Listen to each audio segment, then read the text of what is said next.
Today, I am delighted to welcome Nicole Beissler, award-winning keynote speaker I was lucky enough to meet via the Global Woman organization a few years ago, who after years in business, in sales and account management, launched her own business as change management and continuous improvement expert.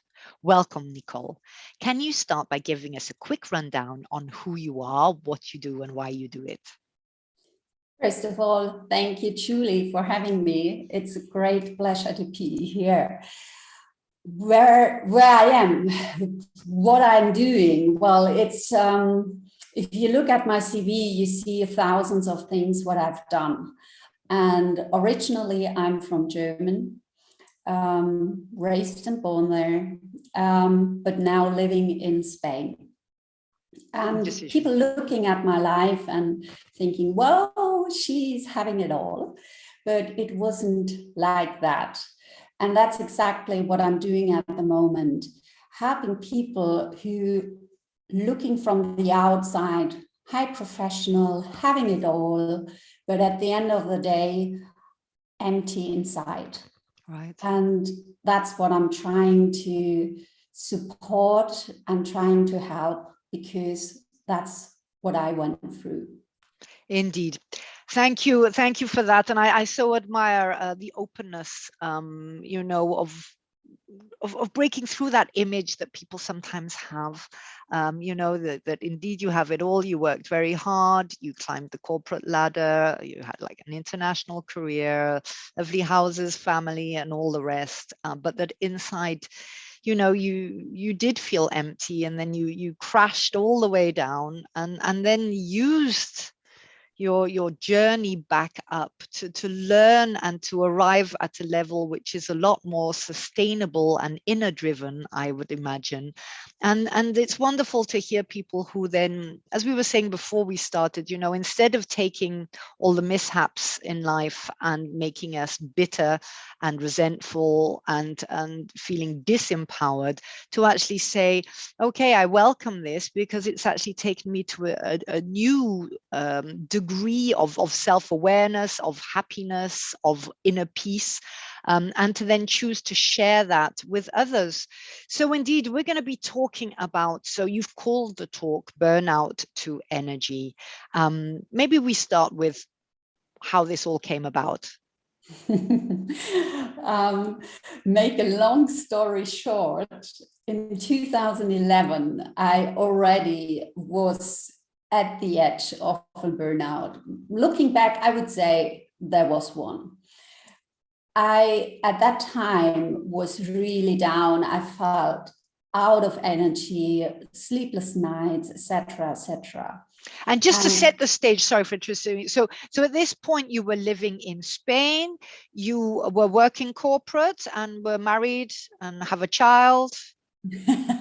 No. At that time, I had a child. Yes, I wasn't married. I had a partnership. I was out of 2 marriages, and I decided I would never ever in my life marry again. Yes, yes, I think a lot of us can relate to that. Which I changed in 2020, being honest. Right. So we decided to marry, and that's really nice.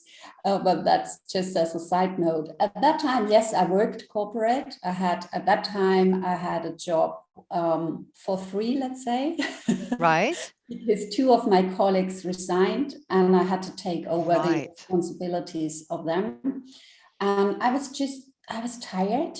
Right. And I had a very good doctor at that time. He said, look, you need to go and have a run, or you go on a bike ride, or you go for a walk. You really have to do something for yourself and not only for your work. I don't know, suddenly the idea came up, I could do a sabbatical. So I went 3 months to Peru, worked in an orphanage. And at that time, let's say, my journey started already. Right. I didn't realize it at that time. And you know that, Julie, that's quite often that we don't know in times where we encounter some new things, we don't realize that this will be a game changer over the years. Yes. But looking back now, that was my start of the spiritual journey, let's say. I learned a lot there. I met amazing people, but moreover, what I learned was it's not about the money. Yes. It's not about the status. It's about you. You count as a human being and nothing else. And this so touched my heart that I even quit my job when I returned. Wow. After a couple weeks, months, I felt, no, I need to go in a different way and need to find something else and whatever. Well, but isn't life wonderful? Isn't life wonderful? So then, you just needed that break and chose Peru, right? Yeah. I mean, I'm just back from Chile, so I can totally resonate with what you're saying. And we went right up to Arica, so it was just under. Lovely. There is something very special there indeed, in the people, in their way of seeing life. And as you mentioned the word spirituality, there is that different dimension to what gives purpose and meaning to us as human beings. And then again, as you say, that these things in life sometimes seem totally unrelated and random and all of that, but at some point there's, whether it's destiny or whatever we want to believe in it, that these things are all happening for a reason, including the bad moments, right? You would not have gone to Peru and discovered that if you had not been on the verge of a burnout. Absolutely. And it's we all energy, a lot of people I'm meeting who are not really like, that spiritual, and they say, if you want to believe that, fine, and I'm fine with that. But what I'm always saying, we are energy. Yes. And you don't see electricity. You put your light on, you switch it on, and it's there. And you believe it's working. That's right. And that's just a different way of seeing it. And sometimes the most important things in life are the invisible ones. What is the most important thing for us is breathing. You don't see air. That's true. Absolutely. Without that, we're dead. So so I mean, I'm always looking when I interview my guests, I'm always looking for nuggets of wisdom that I can share. And I would say that already, without it being intentional, from what you've just said, I'm hearing you also say that if you feel that something is really not going well, like, okay, you had your career, you were doing super well, loads of money, you could afford whatever you wanted, etc., were recognized in your field, etc., but you felt there was something wrong, and then your body started telling you there was something wrong, which is how a burnout works. But then you did have the courage to say, okay, I'm going to go on a sabbatical. You weren't then deciding to throw it all away, or, to give it all up and go for something else, but you did. So I'm thinking there, one message is to say, if you feel, if your whole gut and instinct and all that is saying, I need a break, take it. And it doesn't really matter, follow your heart. Where do you want to go? Just do it. Working in an orphanage in Peru was probably not, something that was part of your career plan. It's just something that you thought of doing, and to just trust that there is some reason in all of that, right? Definitely. And you said something very profound. It's trust your gut. Just listen to your heart. And I couldn't say why it was Peru, or, it was just like, it feels right. Let's do it, So I just went, and I was scared, because that's a question I'm getting a couple of times, oh, weren't you scared? You go in a completely foreign country, you don't even speak the language. Right. So how? And I said, honestly, I didn't realize until I was really sitting at the gate. Yes. What you were actually doing. Yeah. So I was working until the last day, more or less, and then I was sitting at the gate, and I was like, gosh, What don't am I even know doing? anything about that country. Why Yeah. the hell did I pick that country? And, Yeah. and then really a conversation I had with a very good friend of mine, where I shared, my concerns. And he said, so Nicole, what could happen? Right.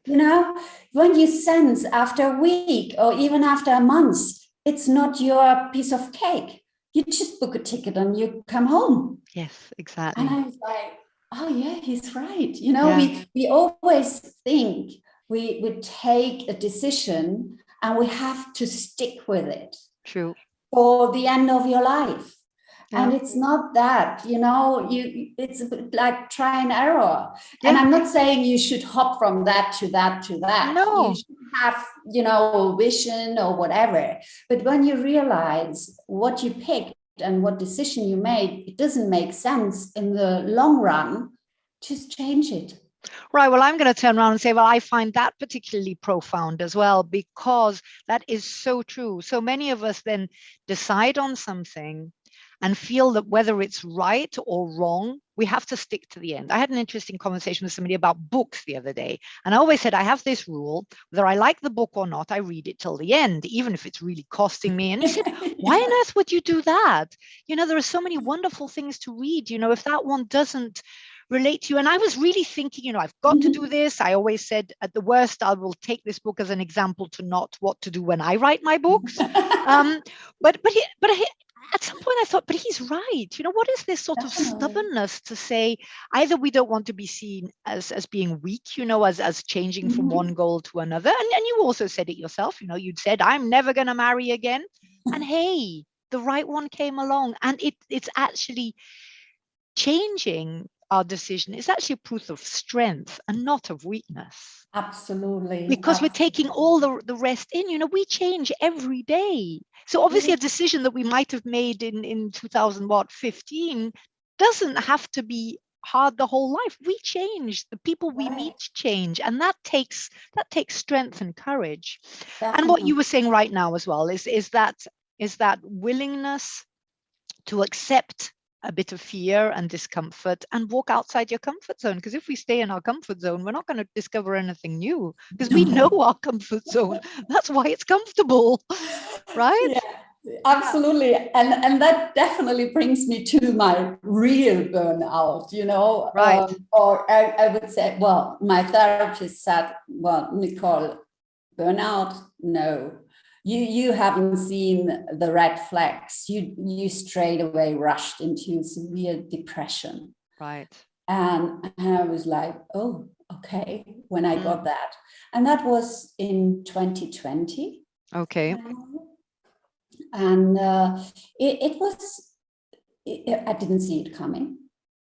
At that time, I lived already in Spain. Right. And I had a very, very good job. I was leading an integration. We bought our company I used to work for, that bought for 1.9 billion our competitor, and I had to lead the integration for our division. And it was great. I loved it. It was a challenge. It was really a challenge. I had fear, would I make it? Yeah. If I'm able to do it, etc., etc. But I took the risk. I said, well, that's an opportunity, even if I don't know, if I'm capable of doing that. That's a great opportunity, because I was longing for living in Spain since years, because we bought our house in 2015, 16, and I got this opportunity end of 18. And I thought, wow, that's my chance, that's it. I'm taking it, even if I'm, kind of afraid that I wouldn't reach the expectations or whatever. And actually, I would say, looking back, I overachieved. Right. Even if you just look at the numbers, but I'm not a number person. I look at the relationships, what I've built, and the way people felt welcomed in the company. They came from a family owned company going now in a FTSE 100 British company, total different work style, etc. And I took them smoothly over. And so all the relationship what we built was really a success. So I was there and I looked at my life and I thought, well, that's great. I'm traveling a lot. I have everything. I have a lovely husband. I have a lovely family. Everything is great. And then COVID hit. Right. And completely everything crushed down. And that's something I really, when I looked at the situation all over the world, in the beginning, no one was talking about the mental health related to COVID. Right. Yeah. And that really pissed me off because, sorry, my friend. No, yeah. Yeah, because it really was like, I had this kind of stressful conversations every day because the people were suffering with all the restrictions, with all the completely change of working and all the insecurity. Yes, I think that's it. Yeah. All that stuff. And on top of that, I used to travel to see the people face to face. I worked face to face. And suddenly everything was only, via Teams or Zoom or whatever you use. And that's a different way of working. Yeah. Especially when you're fragile, right? I mean, especially Absolutely. when it's the human connection and the sort of the anchors and the balance which are missing. Yes. And I think it's also the personality, you mentioned earlier, you stick to something and you keep it and you go till the end. And I'm the same, I was like, no, okay, we are in that situation now, let's do it and we make it. And I didn't realize, and I didn't really listen to my body, that this cost me a ton of energy all day long. So how did you recognize the symptoms? I'm thinking of, members in the audience who are listening to you and thinking, they're feeling that maybe that might be happening to them. I mean, what was since your brain wasn't listening, you were sticking to your plan and doing what you said you would do. So what was your body saying? I couldn't sleep. Right. I woke up several times a night, which is totally unusual for me because I'm a very good sleeper. I go to bed 2 minutes later, I fall asleep. And the next thing I realize is my alarm clock in the morning. Or maybe once, where maybe you have to go to the loo. But yes, exactly. That's part of the tribe, right? You're almost in the tribe. Exactly. But that's really uncommon for me as well. And it started gradually where, it's this kind of smooth process.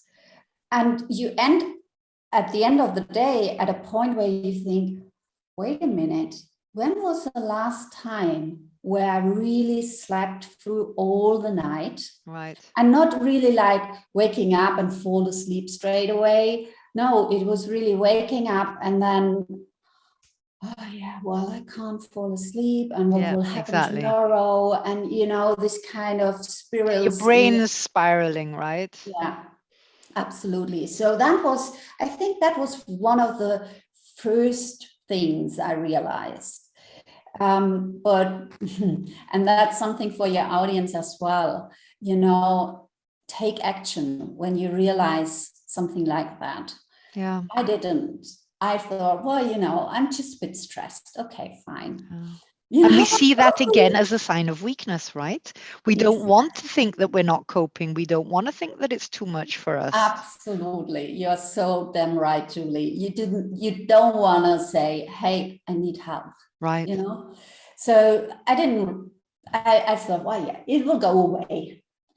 And then the next symptom was that I had constantly headaches. And when I say constantly, I mean constantly, day by day by day. I'm not that type of person taking pills. So I'm just coping with it. Yes. I'm not taking a paracetamol. It will go away. Same thing. Again, it's the same thing. Yeah, we don't want to. I'm exactly the same. Yeah. No problem. Altitude sickness, no problem. I'm not taking the tablets. I'll cope, Yeah. Mm-hmm. And then the next one was every now and then, means every second week, more or less, I started with migraines. Right. Vomiting. Next step. Oh, goodness. And really, my gut was upside down. Yeah, it was really upside down. I couldn't really say, well, okay, that's a normal consistence, Right. At that time, I thought, okay, well, maybe because 2014, yes, 13 or 14, I had cancer. I had a tumor at my gut. And since my gut went upside down, I thought, maybe. Right. That was the flag for you. That was the flag. Yeah. Okay. But it was really, I was already down the line at that time. And is that then when you went to see someone? Yes, that's when I went to the doctor. And he said, well, honestly, we can make all checkups. That's not a problem, Nicole. But I believe this is a mental problem. So you listened? I took it in. I mean, obviously I listened, but I didn't believe. I went home and I thought, no, that's certainly something from my body. Yeah. But if you really think about, how your body reacts, it's always when your soul is out of order. Your soul is telling the body to react. So even though it would have been really a tumor or body condition, I'm convinced it would still be related to work and all the mental things I had in my head. So yeah, and it took a while. I mean, at that time, it was June 2020. Finding a therapist in Germany, it was just horrible. Yeah. It wasn't easy. And I found one, and there I was already down the line. I was on sick leave. I couldn't work anymore because I was in a meeting in July, and that was my absolute red flag. Right. Because I was in a meeting, and my colleague was just nice. He was listening and, asking how I feel and what the work situation is. And I crashed. You just collapsed, right? Yeah. I started crying in a professional meeting. Right. And that was something I was like, right, I need help. Right. So I was straight away calling my doctor and I said, look, I think I need help. And he said, I knew that back in May already because I was only... But you needed to be aware of it. I mean, if you don't believe it, you're not going to go for whatever needs to change, right? Exactly. It's you. You have to put the work in. You have to accept that you are at a point where you need help. It's not someone else is telling you. And that's exactly what he said to me when I returned to his office. He said, I saw it in May. And I was just one and a half week off sick leave in May, and that was in July then. Yeah. And he said, I saw it, but you wouldn't have taken the actions. So what actions did you take? Because if we want to get to the energy bit, we need to. So what action did you take then? So you went to see him, and he said you stopped work, or you stopped work immediately, and because you went on a whole holistic journey. But was this self-led, or was this via your doctor? It was self-led at the end of the day, and that's something I really want to give to your audience as well. Listen to your body, listen to your heart, and find out what your body really needs. Because, I mean, obviously he said, I need to see a therapist, which took a while to find one. And I started, I think, in October with that. But in the meantime, I went through like a maniac. The way I worked, the way I put into my personal health Right. So there was a business plan there. There was a business plan with goals and achievements. Yes, and, exactly. yes. So I really started, to look into, okay, what kind of amino acids would I need? What kind of vitamins do I need, etc., etc. So I went through a lot of blood tests, which my doctor said, well, that's nuts. Yeah. And I said, I don't care, I pay for it, so you just do it. Right. No, I want to know it, and I'm definitely not taking any of your medicine sort of stuff. pharmaca pills or whatever. I'm not, because I know that there are a lot of side effects, and I'm having to deal with a lot of effects at the moment. Right. So you wanted natural, right? You wanted something which would, okay, right. So I did everything what was related to that on that way. I started to, I couldn't do sports, but I did some walks, I did some journaling, and I really started the journey into my inner self. Right. And really, I found wounds which I thought they are long healed. Right. But they weren't. Being honest, I just pushed them away. Yeah. The same way I did. Oh, there's a headache. No, I don't take it. No, I can recognize a lot of this. Yes. And I thought it's time to look at it. Right. And now in 2020, I can say I'm so, so grateful that all that happened. Yeah. Because I found out a lot about myself. I found out a lot about my, how I grew up and everything. And definitely, I now know what is needed to be self-centered, self-aware, and really, to take your life step by step, not, like in a rush. Life is not a sprint. Right. Life is a marathon. So you have to take it really from kilometer to kilometer. What is now? You feel not well at the moment. Okay, let's look into it. Right. What is it? What takes it?